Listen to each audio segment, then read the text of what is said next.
Assalamualaikum warahmatullahi wabarakatuh. Nama saya Muhammad Ishraf Iman bin Muhammad Fazli daripada kelas DPSU 6B. Hari ini kami akan membentangkan Viva Latihan Ilmiah, prosedur dan cabaran pelaksanaan umrah semasa pandemik COVID-19. Bab 1, pendahuluan. Umrah. Umrah dari segi bahasa adalah ziarah. Bagi istilah pula menziarahi Baitullah Al-Haram kerana mengerjakan ibadah tertentu pada bila-bila masa mengikut syarat-syaratnya. Haji. Haji ini dari segi bahasanya adalah mengunjungi tempat yang mulia. Bagi istilah pula, mengunjungi Baitullah Al-Haram di Mekah kerana mengerjakan ibadah tertentu pada masa tertentu dengan syarat-syarat yang tertentu. Latar belakang kajian. Pandemik COVID-19 ini memberi kesan kepada semua aspek, terutamanya kepada ibadah haji. Ketika musim haji setiap tahun, jutaan umat Islam dari seluruh dunia mengunjungi kota Makkah dan Madinah selama 1 minggu. Pada tahun 2019, lebih daripada 2.4 juta umat Islam menunaikan ibadah haji. Akibat impak COVID-19 yang mudah menular, Kementerian Haji dan Umrah Arab Saudi menyarankan umat Islam untuk menunda ibadah haji mereka sehingga pandemik ini berjaya dikawal. 1.3 Permasalahan kajian. Menurut petikan akhbar berita harian pada tahun 2021 yang bertajuk Jemaah Umrah perlu bersedia peraturan syarat baru, ditulis oleh Ila Hafiz Aziz bertarikh pada 27 Julai 2021 menyatakan Jemaah Umrah Malaysia perlu bersedia dengan perubahan syarat dan peraturan yang ditetapkan oleh Kerajaan Arab Saudi untuk mengerjakan ibadah itu yang dibenarkan mulai 10 Ogos 2021. Berdasarkan akhbar tersebut, kajian ini cuba mengkaji prosedur dan cabaran yang dilaksanakan dari perspektif maklum malas daripada pihak yang terlibat secara langsung ataupun mutawif yang terlibat langsung dalam perubahan ini supaya kita mendapat sama-sama mengetahui isu dan cabaran lebih mendalami. 1.4 Objektif kajian. Terdapat 2 objektif kajian iaitu mengenal pasti prosedur dan juga mengenal pasti cabaran dalam melakukan umrah semasa pandemik COVID-19. 1.5 Persoalan kajian. Persoalan kajian terdapat 2 iaitu apakah prosedur yang dihadapi oleh jemaah umrah ketika melakukan ibadah umrah semasa pandemik COVID-19 dan juga apakah cabaran-cabaran yang dihadapi oleh jemaah umrah ketika melakukan ibadah umrah semasa pandemik COVID-19. 1.6 Kepentingan kajian. Terdapat beberapa kepentingan kajian, antaranya adalah dapat membantu dan memudahkan para mutawif dan juga jemaah dengan prosedur pelaksanaan umrah yang baru akibat daripada kesan pandemik COVID-19 yang telah berlaku. Penutup. Kesimpulan. 1.7 Kesimpulan. Bab ini telah membincangkan tentang latar belakang, permasalahan kajian, objektif kajian serta kepentingan kajian yang dijalankan.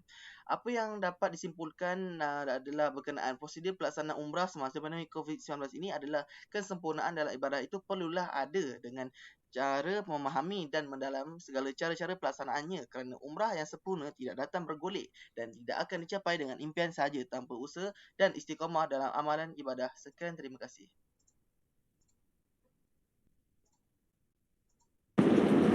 Assalamualaikum warahmatullahi wabarakatuh. Nama saya Nur Alisa Nazwa binti Niazah daripada kelas 6F. Bab 2, sorotan kajian lepas. Pengenalan. Bab ini membincangkan tentang kajian lepas yang telah diambil daripada artikel terpilih. Antaranya artikel tentang pelaksanaan ibadah umrah ketika pandemik COVID-19, implikasi pandemik COVID-19 terhadap ibadah haji dan umrah, dan juga artikel tentang prosedur operasi dalam kualiti kesihatan jemaah haji. Untuk 2.2 iaitu syarat ibadah haji, hasil kajian menunjukkan terdapat perbezaan dari segi syarat hukum taklifi pada larangan ihram dan penambahan pada prosedur kesihatan dalam melaksanakan ibadah umrah ketika pandemik COVID-19.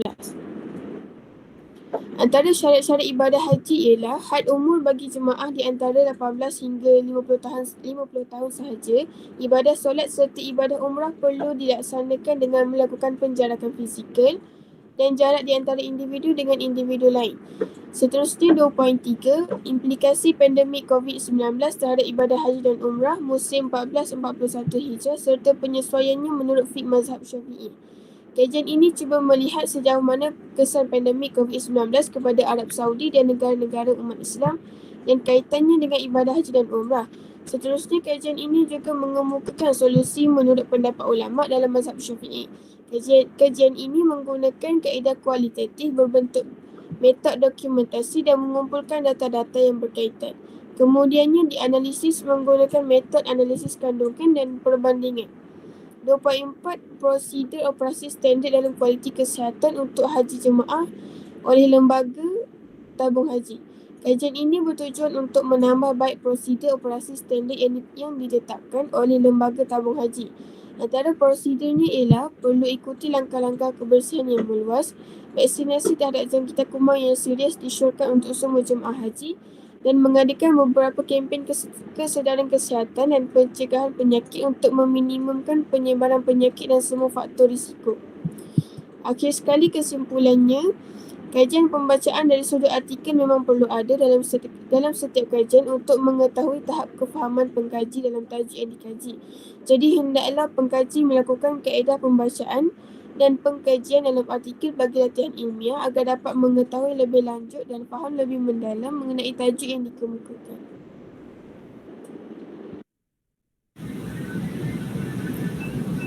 Assalamualaikum warahmatullahi wabarakatuh. Nama saya Abdul Mahimin bin Muhammad Sulaimah. Saya dari kelas DPHU 6A. Seterusnya saya akan teruskan dengan bab 3 iaitu metodologi.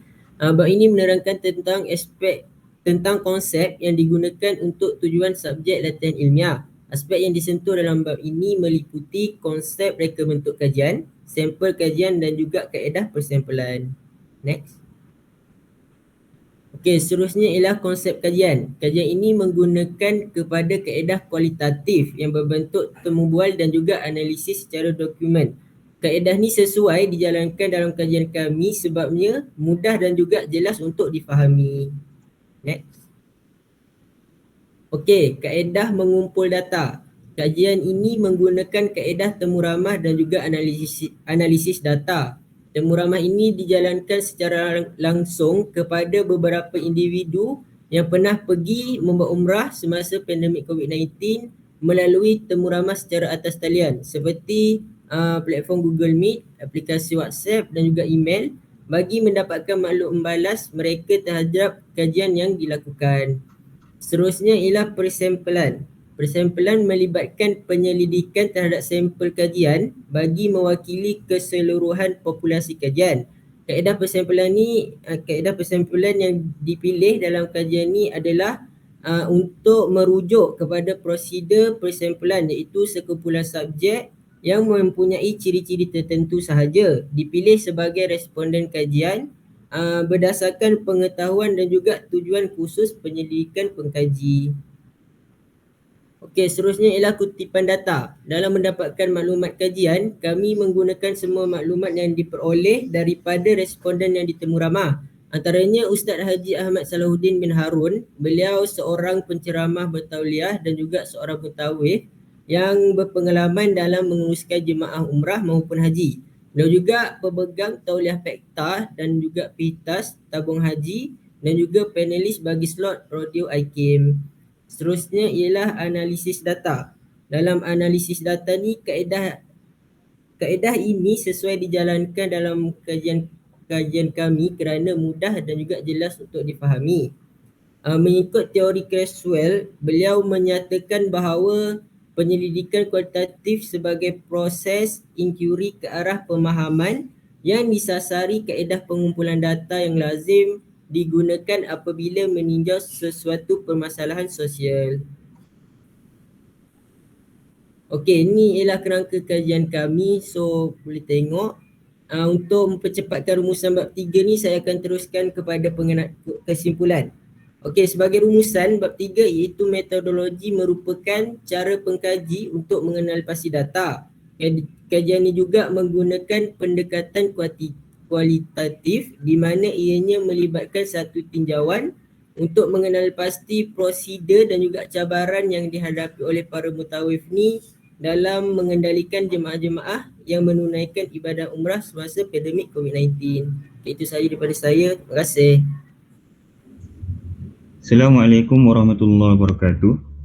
Nama saya Syami Faris bin Ahmad Razi daripada DPHU 6C. Untuk pendahuluan bab 4. Pada bab ini kami akan menerangkan tentang dapatan data berdasarkan temu bual bersama responden yang kami pilih. Terusnya. Perincian responden. Responden pertama adalah seorang mutawif bernama Haji Ahmad Salahuddin bin Harun.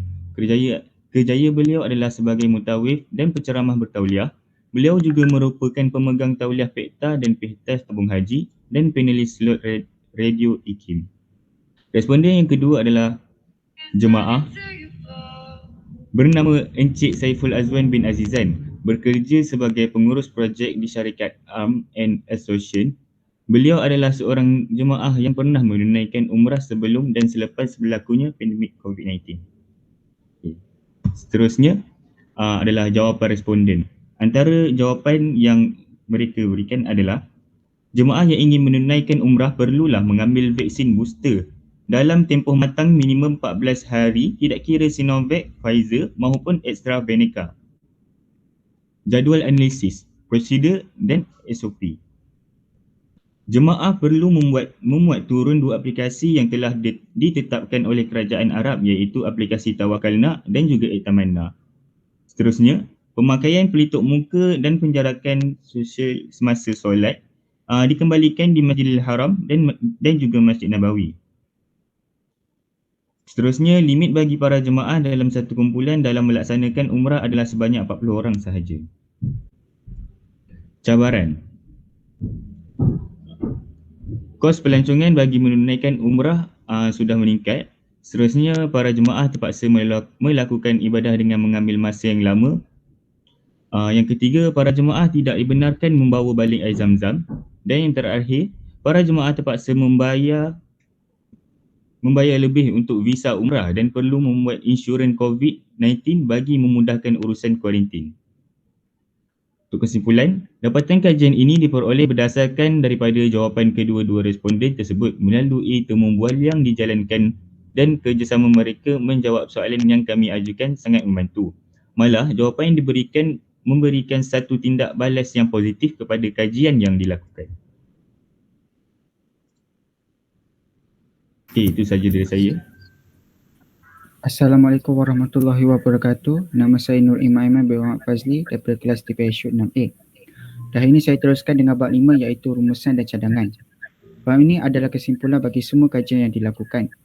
Bab ini lebih memfokuskan kepada rumusan, saranan dan cadangan, hasil kajian dan penambahbaikan bagi mutawif. Bagi 5.2, rumusan hasil kajian kami dari ini akan tertumpuk pada cabaran yang dihadapi oleh mutawif dalam mengendalikan jemaah semasa pandemik COVID-19 dan juga berpendapat daripada jemaah yang mengikuti melakukan ibadah umrah semasa pandemik ini. Jika kita lihat pada situasi ini, cabaran dan halangan yang dihadapi oleh para jemaah yang menunaikan umrah semasa pandemik ini sebenarnya sedikit sukar. Hal ini kerana banyak aktiviti atau ibadah yang dulu tidak boleh dikerjakan atas waktu pandemik. Okey, seterusnya. Terdapat 3 cadangan dan penambahbaikan. Antaranya adalah peranan majikan, masyarakat dan mutawif. Yang pertama adalah peranan majikan. Sentiasa memastikan persekitaran dan tempat penginapan para jemaah di sana tidak terdedah dengan sebarang risiko yang mengganggu tahap keselamatan dan kesihatan para jemaah. Yang kedua adalah peranan mutawif. Mutawif juga perlu untuk sentiasa bersedia jika berlaku kecemasan atau perkara yang tidak diingini berlaku kepada jemaah-jemaah. Contohnya salah seorang daripada jemaah tidak sihat dan berdapati positif. Yang ketiga adalah peranan masyarakat. Memainkan peranan dengan mematuhi peraturan di Kerajaan Arab Saudi. Peraturan berkenaan bertujuan untuk memudahkan tugas penyelaan dan pengawasan oleh jawatankuasa khas. Seterusnya. Seterusnya ada limitasi kajian dan cadangan lanjutan. Limitasi kajian adalah pengkaji ini terbatas ialah tempoh masa untuk menunggu maklumat balas daripada pihak responden yang mengambil masa terlalu lama sehingga kajian pengkaji ini terpaksa ditangguhkan seketika. Selain itu, pengkaji yang menyiapkan kajian ini adalah pada musim cuti dan para responden memanfaatkan musim cuti ini dengan meluangkan masa bersama keluarga. Seterusnya ada cadangan lanjutan. Pengkaji menyarankan pengkaji seterusnya untuk mengkaji dengan lebih menyeluruh dan teliti berkenaan cabaran-cabaran yang dilalui oleh para mutawif dan jemaah pelaksanaan umrah sebelum COVID-19. Pelaksanaan umrah semasa dan perancangan selepas COVID-19 serta perbezaan di antara pelaksanaan kedua ibadah tersebut. Seterusnya. Akhir sekali adalah kesimpulan. Dapatan kajian ini, pengkaji dapat mengenal pasti beberapa cabaran yang dihadapi oleh para mutawif dalam mengendalikan jemaah-jemaah.